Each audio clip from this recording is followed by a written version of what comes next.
I'm Christopher Clark, and I'm traveling the world to discover its true treasures, the UNESCO World Heritage Sites. I'm in Southeast Asia, exploring the unique flora and fauna in this corner of the world and the roots of the deep spirituality that shape the local cultures. It's impossible to separate the spectacular architecture from the region's religious movements or from the great empires that rose and fell here throughout the centuries.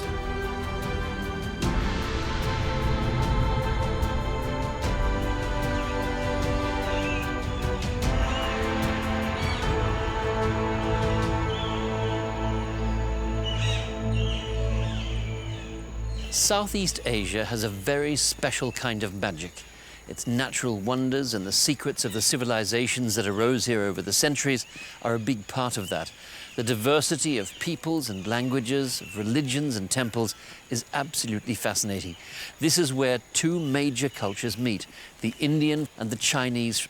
Perhaps that's the reason for the region's irresistible allure. That's what I hope to find out. I want to show you this vast treasure of human heritage. I'm setting out to explore its roots and discover what remains today and what needs to be preserved. I'll eventually head to Bali on this journey, but first I'm traveling to a country in the space between India and China. I'll visit fascinating Vietnam and practically unspoilt Laos. But first, my journey takes me to Cambodia, which was home to one of this planet's most astounding civilizations. As we approach the ruins through the jungle, I know how Frenchman Henri Mouhot must have felt back in 1860 when he came to Angkor Wat. His descriptions made it well known to the Western world. Today, it's a UNESCO World Heritage Site. The famous Angkor Wat is not a palace, it's a temple dedicated to the god Vishnu. Loosely translated, the name means a city made into a temple. And in fact, Angkor Wat is the largest sacred structure ever built. It's larger than St. Peter's Basilica or the Inca temples of South America. The Apsaras, the temple dancers, and the Devatas, female guardians, still watch over this holy place today.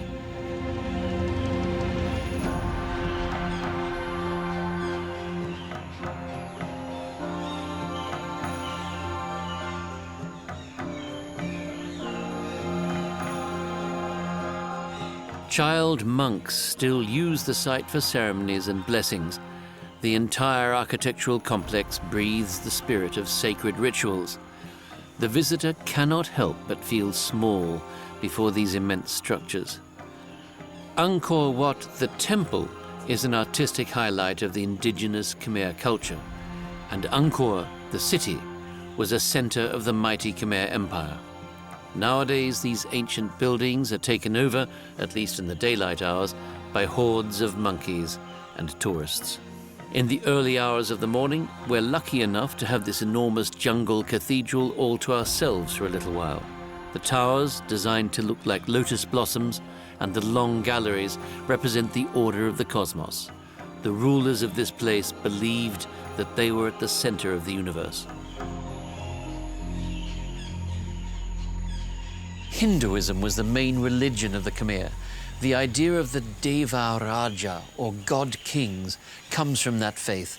The rulers saw themselves as incarnations of the god Vishnu, and this meant that they were protectors of their people and allowed them certain freedoms, but could also demand complete devotion. Religion was a tool of power for them, as so often in human history. These temples are evidence of that fact.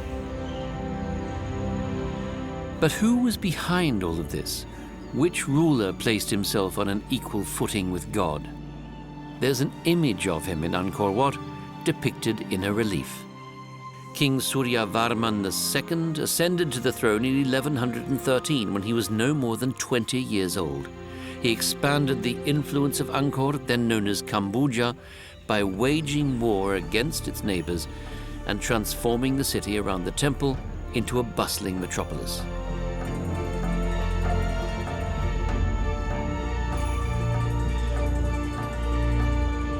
The temple was a place of central importance to the Khmer.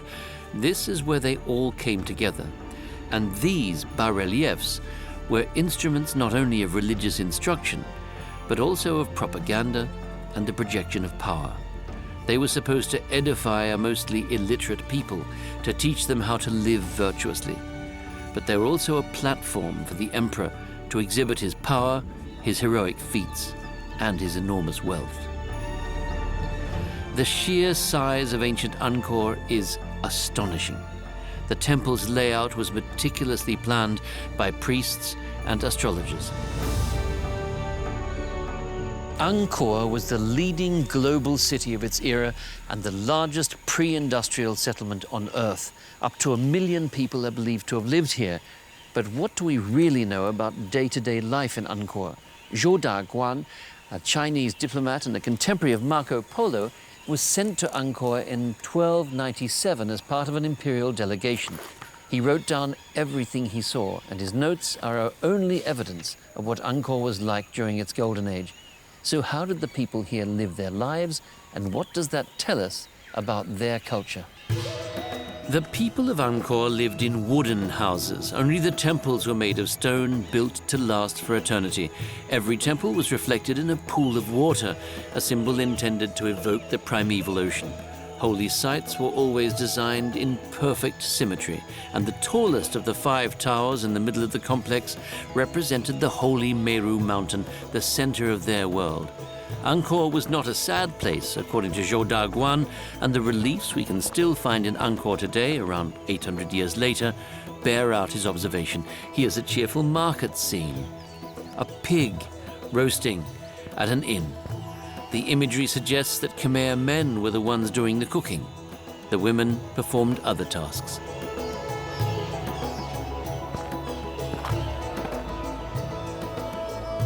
The descendants of the Khmer live in the surrounding villages, where they cultivate grain and vegetables and breed livestock.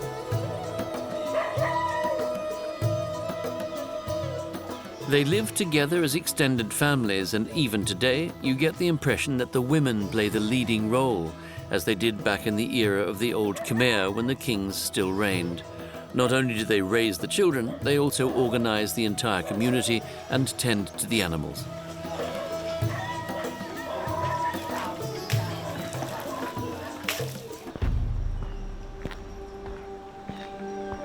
In the late 13th century, a new king, Jayavarman VII, also brought a new religion to Angkor, Buddhism.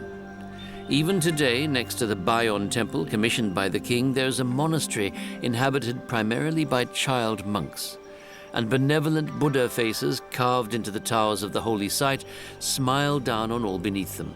Jayavarman built his own temple, and so did all the other rulers of Angkor, which is why there's no shortage of them here.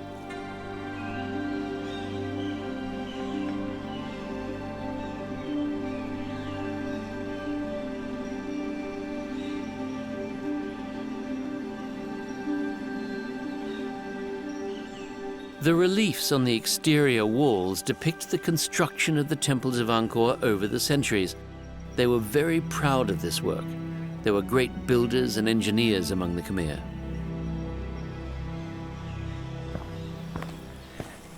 How was it even possible to erect these temples in the middle of the Cambodian jungle? The Khmer were gifted engineers, and they did a little trick. They used laterite to construct the temple. When the stone is wet, it's easy to work with. It hardens quickly, and once it does, it lasts for an eternity. That's one reason why we can still admire Angkor Wat and the other temples today. Of course, this porous stone isn't particularly pretty. So when the temple was complete, a sandstone facade was added to the entire structure to make it worthy of the god Vishnu.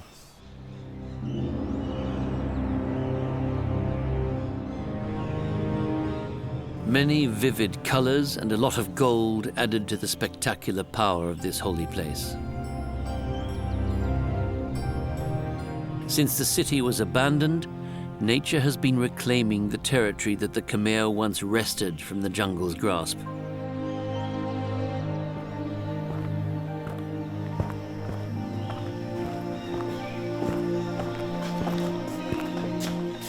This is particularly evident in Prohm, a temple the king commissioned for his mother.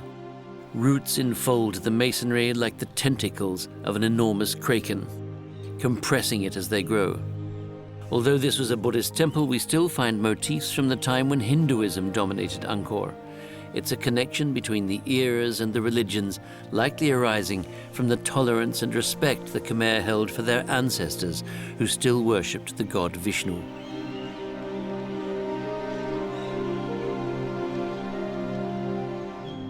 Strangler figs and silk cotton trees captured Prohm. Botanists have found more than 150 species of tree in the temple complex alone. Many devatas watch over the temple, which was constructed in the late 12th century as a monastery. Over 12,000 people lived in the temple district. The surrounding villages had to serve the king's mother and her royal monastery.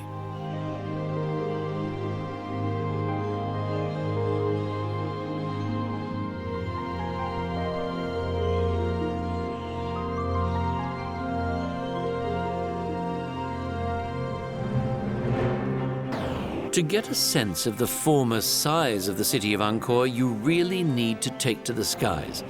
We lifted off in a tethered balloon. It wasn't until just a few years ago that researchers discovered just how massive Angkor actually was. All of this was Angkor. The extent of this city corresponded roughly to the size of today's Berlin.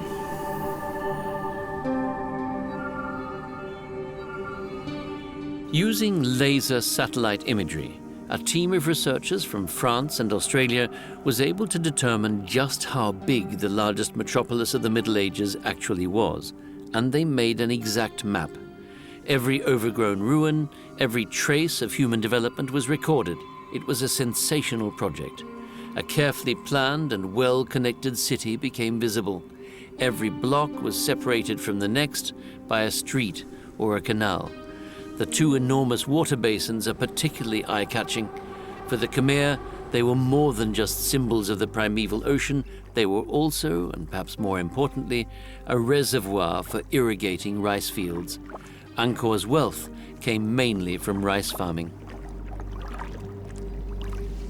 These immense waterworks, reservoirs, dams and canals were just as central to Khmer culture as their temples.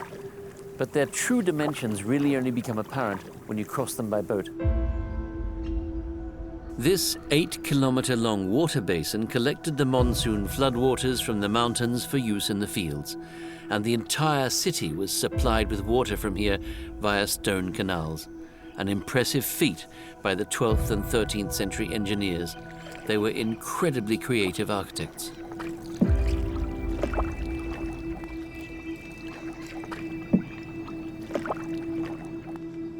The Khmer knew a lot about water management, explains Hang Peu, hydrologist of the region. The water played the role very important for the stability of the temple. So it means all the Khmer temple built based on the water. The Khmer don't have the technique to make the foundation. And the soil in Siem Reap, it's very soft soil. It cannot support very heavy load. So the way they discovered is just to combine the technique in between the sand and water. And we can experience by ourselves to know how strong it is about the sand and water when we go on the beach. When we go on the beach, you can walk through the part that the sand is very humid. Your foot never sink. But the part the sand dry, your foot will be sink. So they use that kind of the technique, to support our heavy temple. One of the last Khmer rulers is rumored to have said, "When the water around this temple disappears, our city's end is nigh." The powerful empire collapsed in the early 15th century. Climate change was one of the reasons why the Khmer had to leave this wonderful place they'd created for themselves. But megalomania and extensive human destruction of the surrounding natural world were also part of the problem. Angkor is a reminder of our own impermanence. My next destination is Cambodia's neighbor, Laos, and the city of Luang Prabang, a UNESCO World Heritage Site.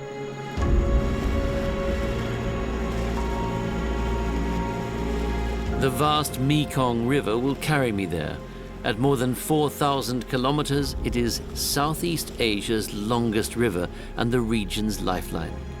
The river peacefully wends its way through jungle landscapes and steep canyons into Laos, the former kingdom established in the 14th century. Even here on the river, it already feels like we're traveling into another world and another era.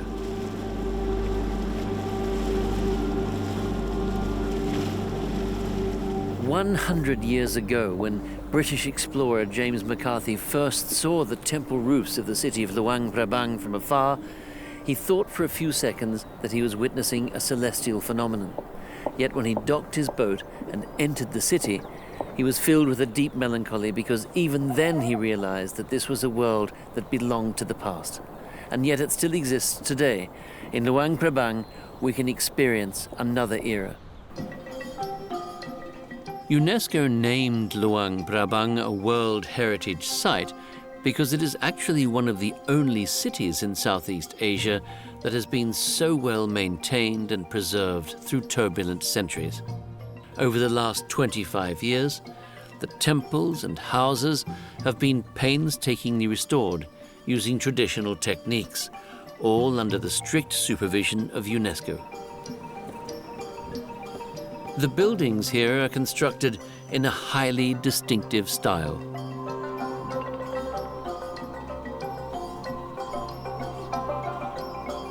The richness of Luang Prabang architecture reflects the mix of styles and materials in this region.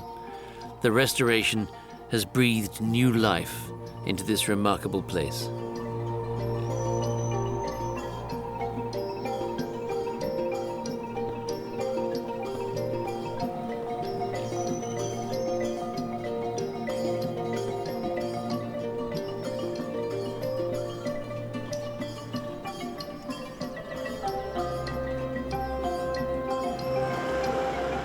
The people in Luang Prabang are still proud that their city was once the royal residence and the capital of Laos. But during the civil war of the 1960s and 70s, communist troops entered the city and carted the monarch and his family off to a re-education camp. It's believed that the king and his wife died there.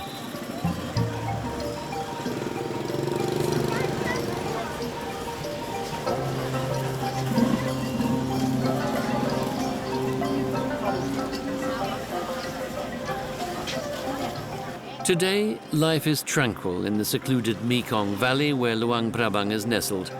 Mass tourism hasn't yet transformed this corner of the world, but Chinese tourism is growing, and Laos is at risk of slowly losing its distinctive character. It's hard to imagine that this place was once a Southeast Asian powerhouse.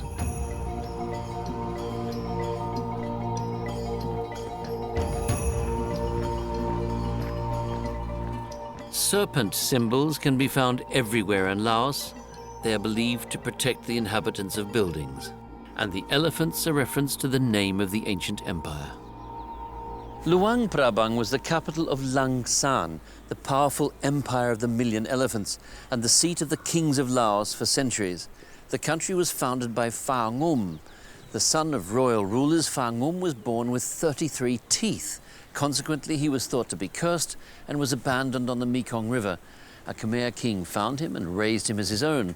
As a young man, Phà Ngum returned to his homeland, conquered all the small principalities in this region, established the kingdom of Laos, and spread the word of Buddha.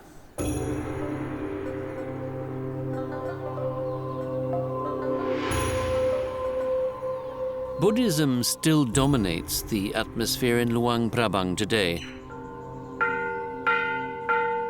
The gong dictates the pace of the monks' lives, the beginning and end of their work, prayers, and meals.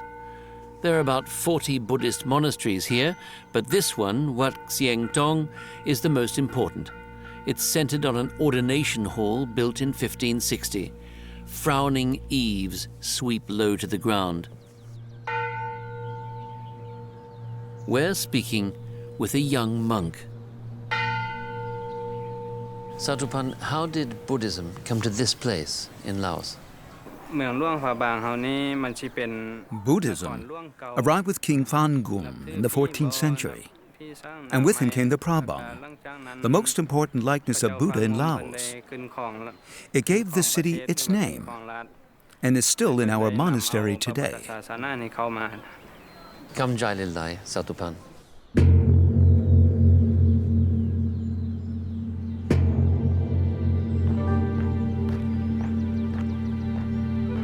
Wat Sieng Tong means Temple of the Golden City. This is where the kings of Laos were crowned, and today it is the country's most sacred Buddhist holy site.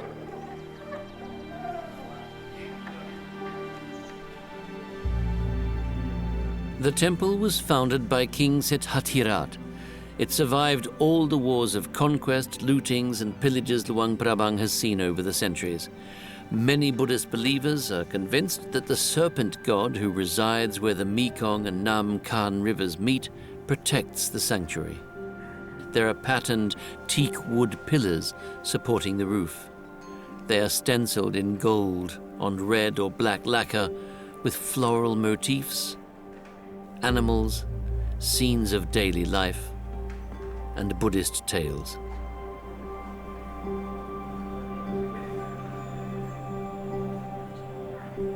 On one of the walls, a depiction of the heavens with the Buddha and several deities, the earth with people and trees.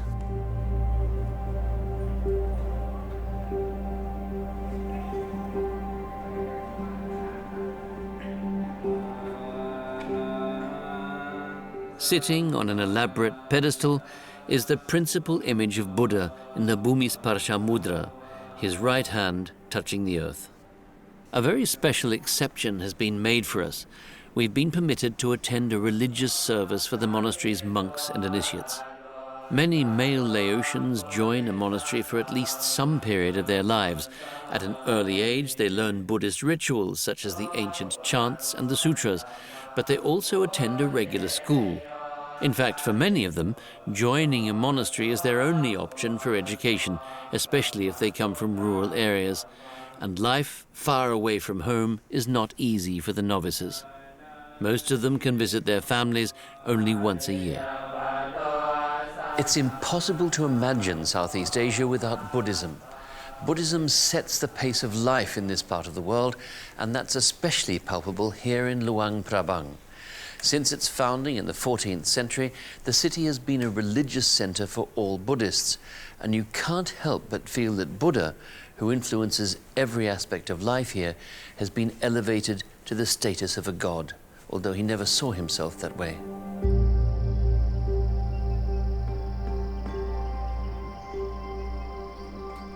At daybreak, monks from all the city's monasteries head out to participate in a Buddhist ritual. This tradition has lived on in Luang Prabang for centuries. The ritual is known as Takbat. The monks walk the streets barefoot, accepting rice from the city's residents. The donors acquire spiritual merit and feel closer to Buddha.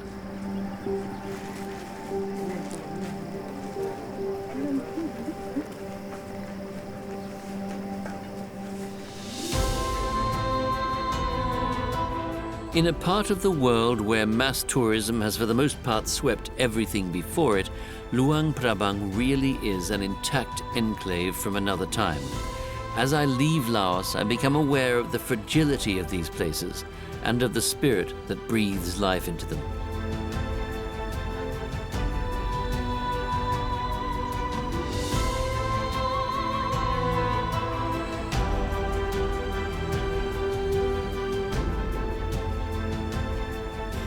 My journey through the infinite diversity of Southeast Asia continues.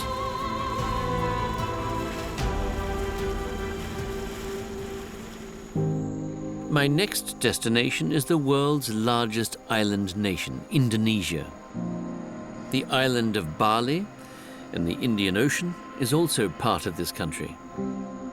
It's home to an overwhelmingly Hindu society in a predominantly Muslim state.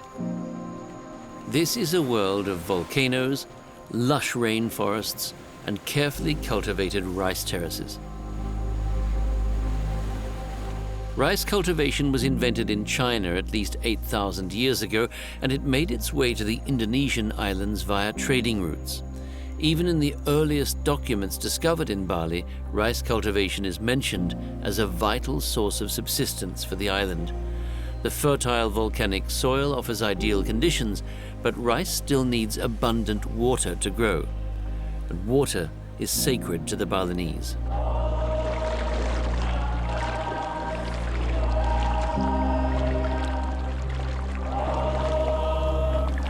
The ceremonies held in the days before the Balinese New Year festivities are a living example of this belief. Immersion in water is believed to purify the soul and to free it from sin.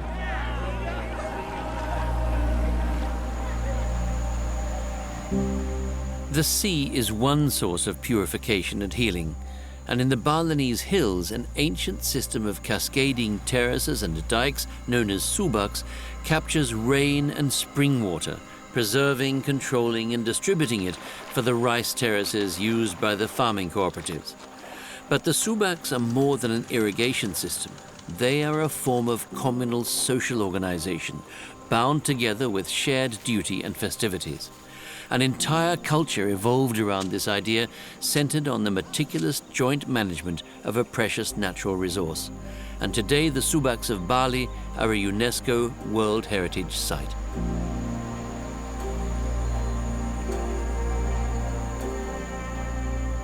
Pulau Dewata, the island of the gods, is what the Balinese call their home.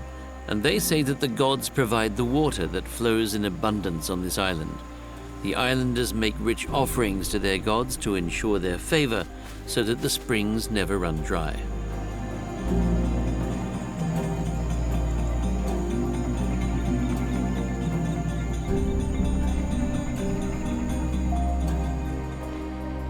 You can find temples at many of the springs and water reservoirs on the island, more than 20,000 in total. Temples to local deities, state temples of former kingdoms, and temples dedicated to animal gods, like the holy monkey king, Hanuman.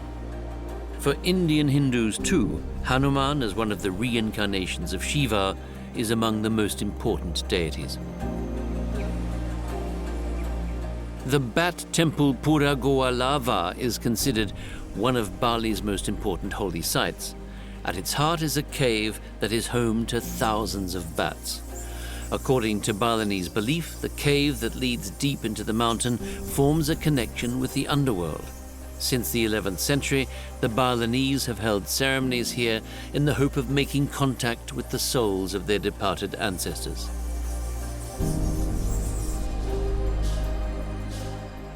As we can see, the temples of Bali are more than just relics of a past era. They are the site of opulent celebrations where countless offerings are carried to the temple, protected by ceremonial parasols.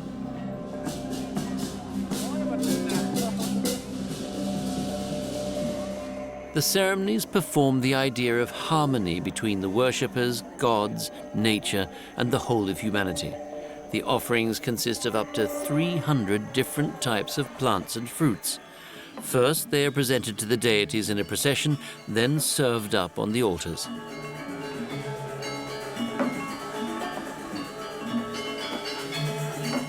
Gods and departed ancestors descend from heaven to the earthly temples to be celebrated. After 10 days, they return to heaven.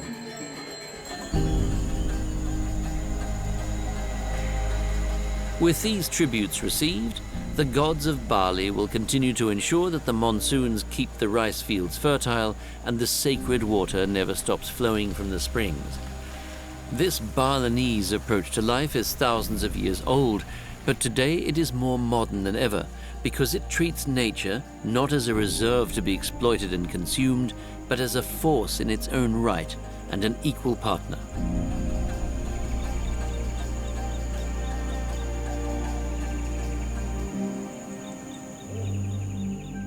The island worlds of Southeast Asia, where the Pacific and Indian Oceans meet, are among this planet's greatest natural wonders. I'm on my way to Vietnam, to Halong Bay with its spectacular limestone formations that rose from the water over 300 million years ago.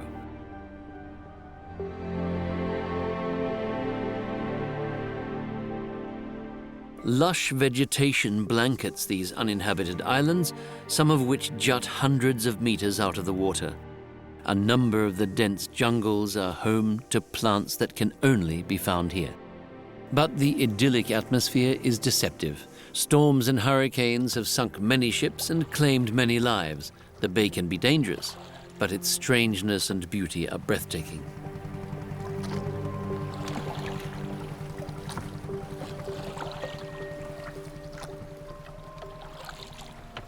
The Vietnamese love myths and legends, and the story of this bay is no exception. Ha Long means something like the dragon from the mountains. As the story goes, this dragon saved the Vietnamese people when they were once again under threat from northern invaders. The Vietnamese were facing defeat in a sea battle when the Jade Emperor god sent a whole family of dragons to assist them in the bay. The dragons rained fire on their enemies and spat enormous jagged emeralds into the bay, driving off the invaders. Those emeralds became the 3,000 islands we now see here. I'm looking for the families of the fishermen who make their home on Halong Bay. They live on houseboats connected to one another by planks to create a floating village. The Vietnamese authorities would prefer to relocate these fishermen to dry land, but the villagers love the freedom of living on the water, and they have done for hundreds of years. Each village is an independent entity. This particular community does not admit tourists, and visitors are a rarity.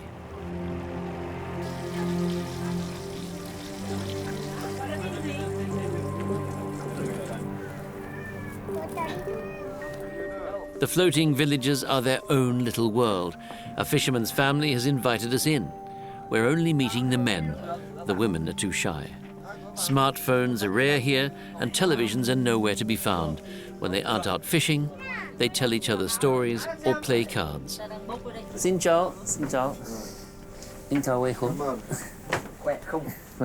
What about the next generation, your little boy, for example? Will the next generation of your family be able to live on the water as you have?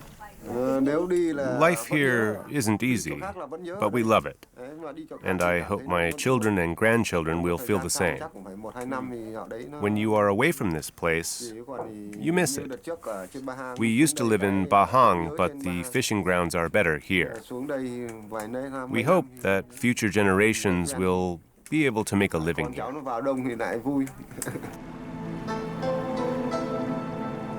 As we leave, I have to wonder how much longer this archaic floating world will actually survive, because the bay is under threat. Modern Vietnam could really use those dragons again today for an entirely different rescue mission. The bay is currently under threat from extreme pollution. In the floating village, the fishermen told me that they often catch more plastic garbage than fish in their nets. And untreated wastewater from industrial plants and ships flows directly into the bay. I'm speaking to Tran Van Hien from the Halong Institute for Environmental Research to find out what's being done to solve these problems. We want to preserve the magic of Halong Bay for generations to come. So there is only one strategy. We need to place very strict limits on the number of ships allowed into the bay, as well as on the locations that tourists are permitted to visit. UNESCO named the bay a World Heritage Site and has commissioned a range of programs to support the efforts to rescue this unique ecosystem. We can only hope that they'll succeed. Ha Long is also a world of caves and grottos that formed in the limestone karsts over millions of years. Many legends have grown up around these often enormous caves. Stories of good and evil spirits said to live in them, and of the Mandarin who held young girls captive in his grotto.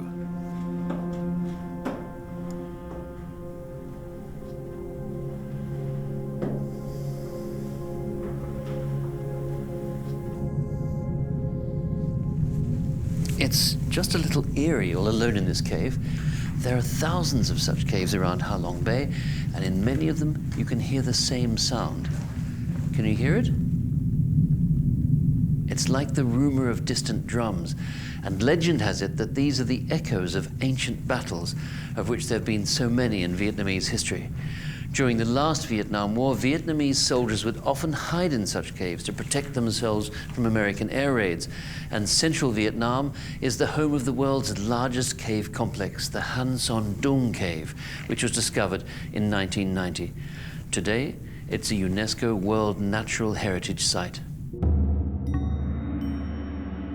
The cave is located in Phong Nha Ki Bang National Park, in a wild, primeval mountain landscape. The limestone karst formed 400 million years ago. It's one of the oldest in Asia. The landscape is dominated by dense tropical jungles and little rivers.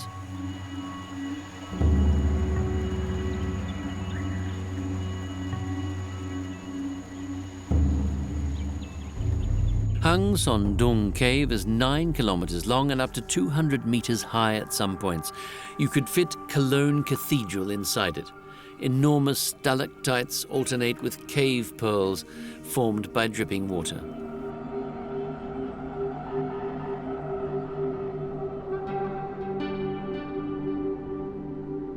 A local man discovered the cave in 1991 when he was collecting wood in the jungle. He noticed steam curling out of a crack in the rock and assumed there must be a hollow space behind it. As he moved deeper into the jungle, he eventually discovered the entrance, not knowing, of course, that he had just found the largest cave in the world. Exploration of the cave is still far from complete, and it may turn out to be connected to other caves in the national park.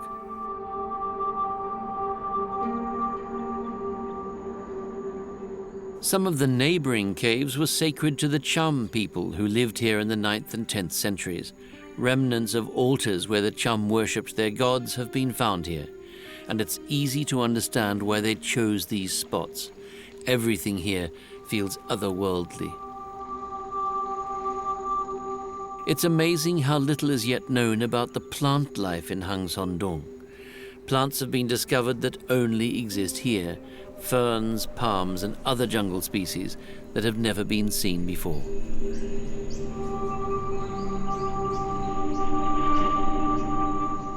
When you leave the cool, mysterious, and musty world of the Vietnamese caves, it's a relief to be back in the sunlight, but at the same time, you want to go back because you have the feeling that there might have been something new to discover just around the next corner. After the solitude of the caves, I'm actually looking forward to a bit of city life. I'm traveling to the old imperial town of Hue, famous for its gardens and palaces. You can sense that this forbidden city used to be a seat of power.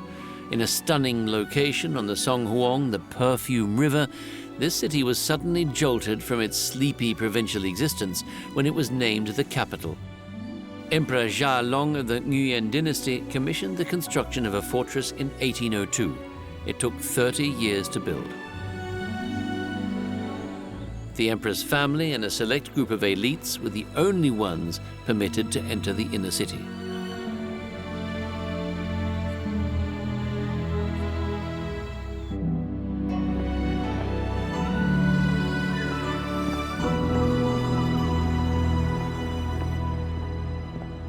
For 150 years, the Nguyen dynasty played Little Beijing here in the Hue Citadel.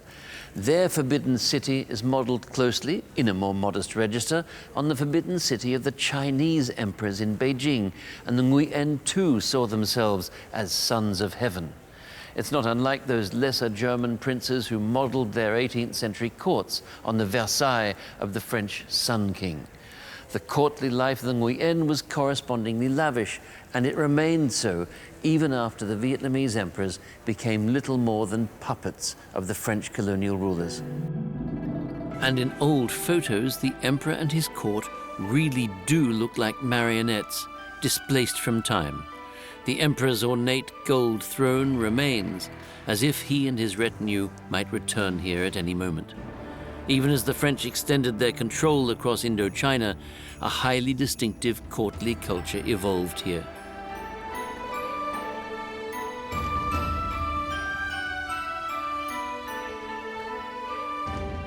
The citadel was a world within a city.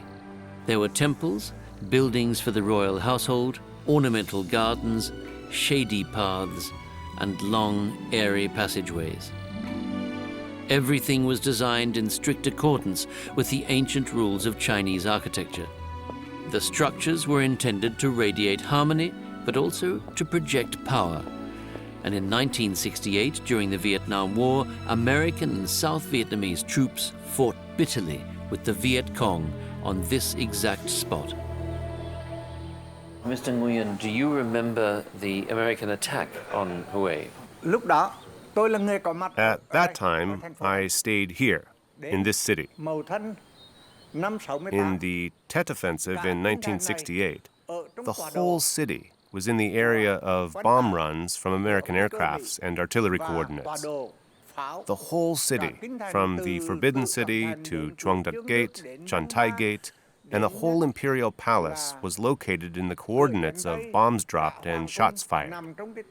How horrible it was. The war heavily devastated. There was a lot of damage in citadels and palaces. 1/3 of all construction units that were magnificent buildings and palaces of the past were devastated. There are 300 construction units and structures remaining with heavy damage. What an unfortunate fate. The Battle of Hue in January 1968 was one of the bloodiest of the Vietnam War. Hue and the old imperial residence were attacked and occupied by the Viet Cong. The South Vietnamese army, assisted by the Americans, attempted to recapture them. The battle involved brutal urban warfare and bombings and napalm attacks by the Americans on the citadel. The Americans and the South Vietnamese army were ultimately victorious, and they raised the flag of South Vietnam over the entrance gate.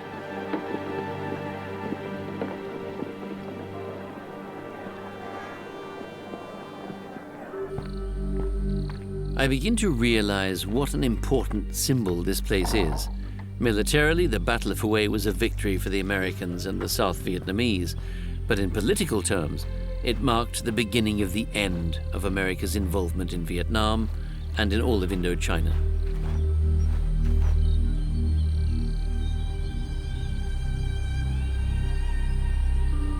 Munitions like these from the Battle for Hue during the Vietnam War are still lying everywhere on the ground here. They're traces of history. Sites like this are places of memory. They open a gate into the past.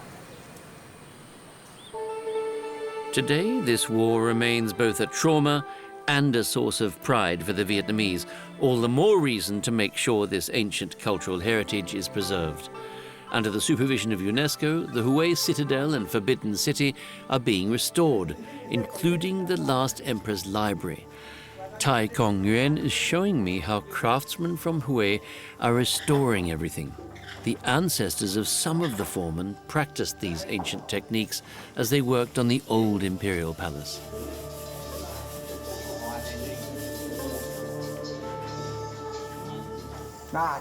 This was the king's reading room. This building was also damaged in the war, and we couldn't start restoring it until now. The craftsmen here are practicing a traditional Vietnamese trade. It's called Son Doong. It's a type of lacquer painting. And this lacquer can only be found in Vietnam. It has existed for hundreds of years. We want to make sure that the restoration of these monuments is completely authentic.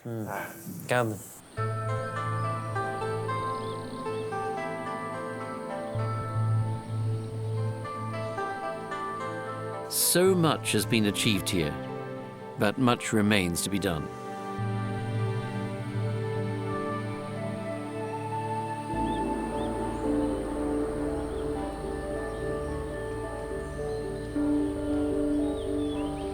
The Sung An Palace, close to the tomb of Emperor To Duc, has survived wars and floods. It too is now being restored to its original state.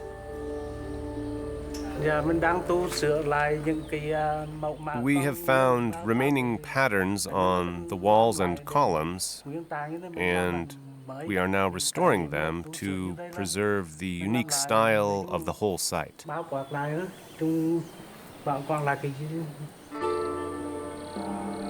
Imperial power began to wane in Vietnam with Emperor Thu Duc, who ascended to the throne in 1847, but became a vassal of the French. He preferred writing poetry in his pavilions to the business of ruling. The Emperor Thu Duc can't have been a particularly happy man. This small, finely made individual is said to have been prone to melancholy. In an epitaph that he wrote for himself, he does praise his own virtues and achievements, but he also admits his many mistakes. His reluctance to take the initiative in the struggle against the French colonizers, for example, or the fact that he and his empress failed to produce an heir to the throne. Perhaps he'd simply overexerted himself with his 103 concubines. Every summer, the emperor and a bevy of concubines selected for their beauty would retreat to this tomb complex, which he had commissioned 3,000 laborers to build for him. Here he would recite his own mournful poems. In the evenings, they would bring him a special tea of dewdrops harvested from lotus flowers. And by the way, the concubines were expected to remain faithful to him until death. After his demise, they moved out of the Forbidden City to mourn and pray here until they eventually went to their own graves. The Emperor's tomb in Hue City is another World Heritage Site. It's a place of quite extraordinary grace.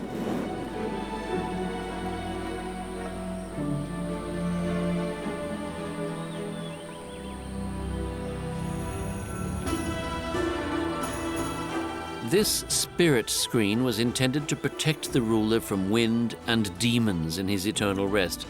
Each ceramic shard is charged with meaning. Emperor Thu Duc was a weak ruler, but he was a talented poet. He wrote countless lines of verse during his rule. One of his poems praises the city of Hue. "O Hue, mournful girl, come here, forget reality." And as he turned away from the world, Thu Duc intensified his commerce with the gods, who played an important role at the imperial court of Hue. Essential to the ritual life of the court was a uniquely Vietnamese style of courtly music that evolved from the 15th century but reached a high point under the Nguyen dynasty in the 19th century. Today, Na Nak music is labeled as intangible cultural heritage. The instruments on which it's played cannot be found anywhere else in the world.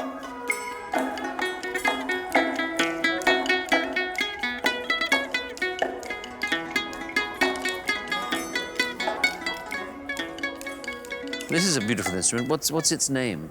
Đàn nhị. Đàn nhị. Đàn tam. Đàn tam. Đàn tam. Đàn tam. Phát tiền. Phát tiền. Sánh tiền. Sanh tiền.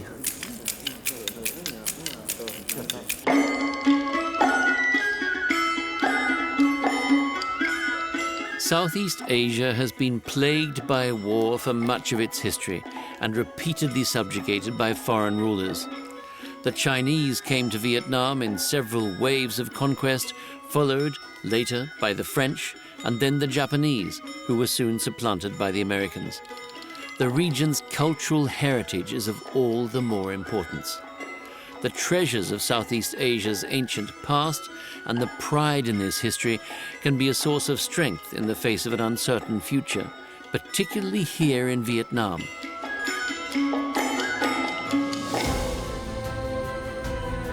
Losing oneself in the past is no solution to the predicaments of the present. The fate of Thu Duc reminds us of that. But an awareness of the past and of its traces in the present can be a source of stability. Others were here before us. Of what they thought and built, much was destroyed, and something has survived. There is humility, and there is also hope in that insight, and we shouldn't underestimate its power, especially in times of rapid change.